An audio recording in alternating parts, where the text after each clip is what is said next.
او د نیکانو په لاره به یې روانوم. وایا وایا الله الله وایا وایا الله الله. نزل جبريل فأمني فصليت معه ثم صليت معه ثم صليت معه ثم صليت معه ثم صليت معه يحسب بأصابعه 5 صلوات. جبرائیل نازل شو او ما د هغه په امامت له هغه سره المنځ وکړه، بیا مې ورسره المنځ وکړه، بیا مې ورسره المنځ وکړه، بیا مې ورسره المنځ وکړه، بیا مې ورسره المنځ وکړه. په ګوتو سره یې 15 لمونځونه حساب کړل. بخاري شریف.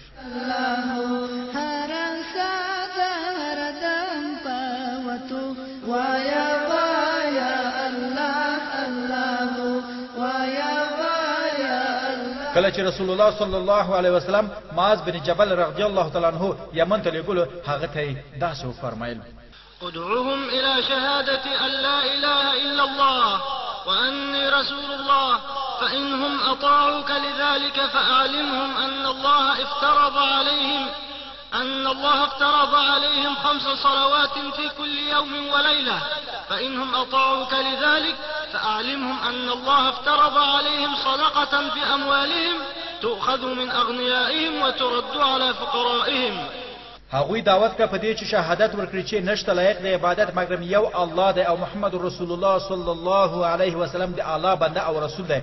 پس که هغوی دا دعوت قبول کړ نو بیا یې پوښتنه چې الله تعالی فرض کړی دی پر تاسو په هر شپه او ورځ کې 15 وخت لمونځونه، بیا چې الذي حکم څخه پیروي وکړه نو بیا یې خبر کړ چې الله تعالی پر تاسو صدقه زکات فرض کړی دی چې د مالدارو څخه به اخیستل کیږي او په فقراو او تنگلاسو خلکو باندې به ویشل کیږي. بخاري شریف.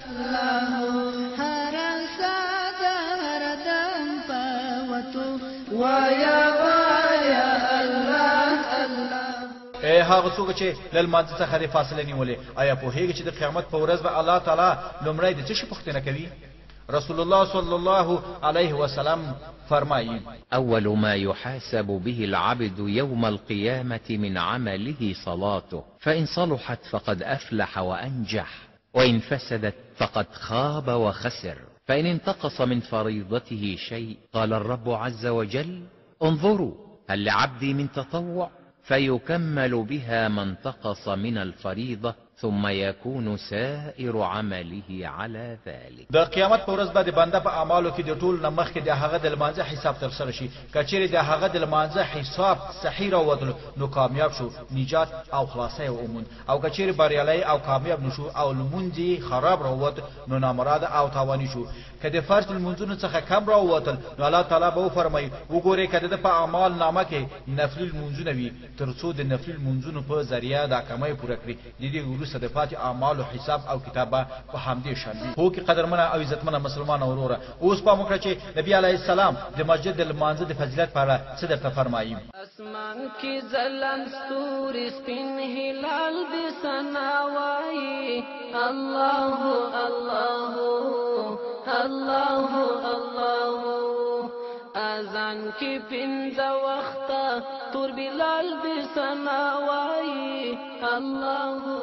من حديث عبد الله بن عمر رضي الله عنهما أن النبي صلى الله عليه وسلم قال: صلاة الجماعة تفوق صلاة الفذ ب27 درجة، أو صلاة الجماعة أفضل من صلاة الفذ يعني الفرد الواحد ب27 درجة. د جماعت لمونځ تر هغه لمانځه چې په یوازې ځان سره ادا کیږي 22 درجې زیات ثواب لري. متفق علیه. اسمان کی ځلند ستوري سپین هلال دې ثنا وایي الله الله الله الله. اذان کی پنځه وخته تور بلال دې ثنا وایي الله. هو ګرانه اوریدونکو، د ابو هريره رضی الله تعالی عنہ نه په بل حدیث کې دا سره غلي دي د سړي هغه لمونځ چې په جماعت سره ادا کړي تر هغه لمانځ چې په کور کې وکړي یا په بازار کې به جماعت وکړي 25 درجه زیاتېږي. او خبره ده چې کله سړی او د سوکړي او کامل او د سوکړي بیا مسجد ته صرف د لمانځ په اراده سره ولاړ شي، بل اراده د هغه سره شامل نه وي، نو چې کوم قدم اخري د هغه په وجه سره یو نیکی درجه لوړیږي او یو خطای معافيږي. او بیا چې کله لمونځ وکړي او پر هغه ځای باندې ناس وي ترڅو چې په اوداسه سره ناس وي، ملائکه د هغه لپاره د مغفرت او رحمت داسې دعاوې کوي. تقول الملائكة اللهم صل عليه اللهم ارحمه اللهم صل عليه اللهم ارحمه ولا يزال الرجل في صلاة ما انتظر الصلاة. او تر څو چې سړی د لمانځه په انتظار ناست وي هغه ته د لمانځه ثواب ورکول کیږي. بخاري او مسلم شریف.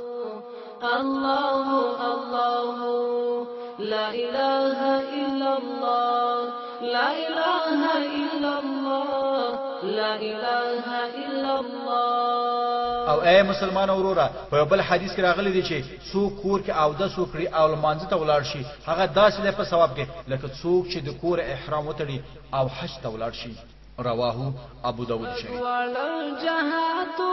پسترو کمالاتو بدلون کړی د حالاتو د شپږواړه جهاتو پسترو کمالاتو. اے هغه څوک چې د جمعه د لمانځه څخه نه خبره آیا پوهیږي چې یو لوی عالم محمد بن سامیه چې یو بزرګ عالم او د امام ابو یوسف او امام محمد شاګرد او د 103 کلونو په عمر وفات شو. دی وایي ما به هر ورځ 200 رکعات نفل مونږ کوم. د زیاتوي چې زما څخه په 40 کلونو کې یو وار تکبیر اوله تیر شوی دی.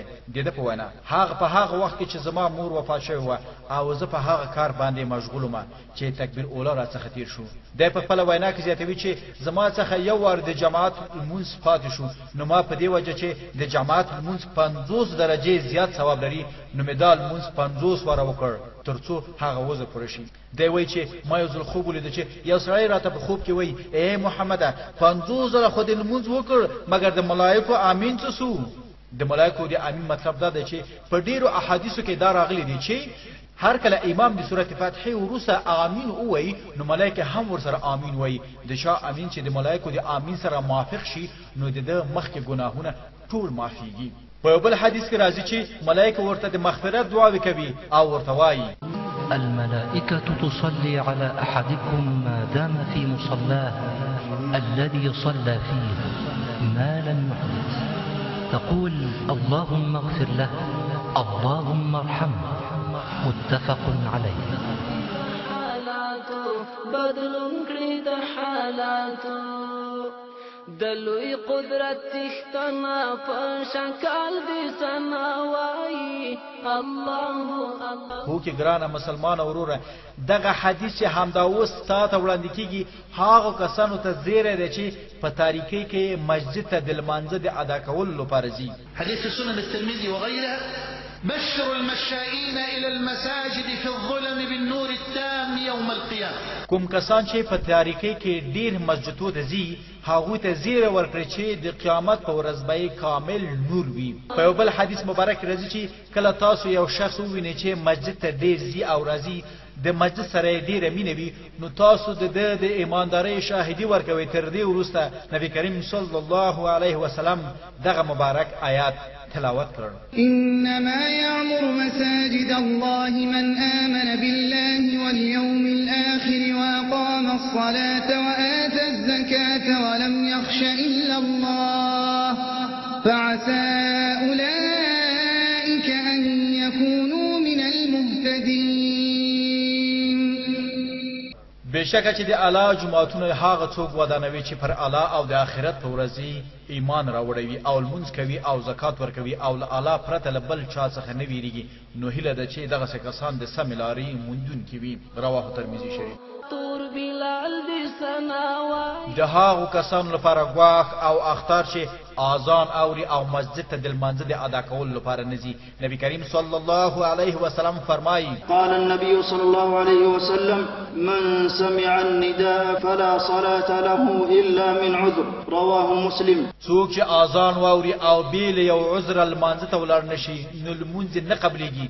صحابه و پوښتنه وکړه یا رسول الله یا رسول الله د عذر څخه څه مراد دی؟ نبی کریم صلی الله علیه وسلم ورته فرمایل چې مرض یا ویروي. الله الله الله الله لا إله إلا الله لا إله إلا الله. اے هغه څوک چې شیطان د مسجد المنځ څخه په غفلت کې اچولای نبی کریم صلی الله علیه وسلم سره د دې چې پر امت باندې ډیر شفقت او رحمت لري او پر هغه باندې یو ادنا تکلیف هم نه دی پرزو خو پر هغه کسانو چې په کورونو کې لمونځونه کوي دومره په غضب دی چې زړی غواړي کورونو ته ور واچوي او کورونه یې وسوځوي زما زړه غواړي یو څو ځوانانو ته وایم چې ډیر لرګي سره راټول کړي بیا زه ها خلکو ته ورشم چې بیل عذر په کورونو کې لمونځ کوي او د هغه کورونه ور وسوځوم رواه مسلم شریف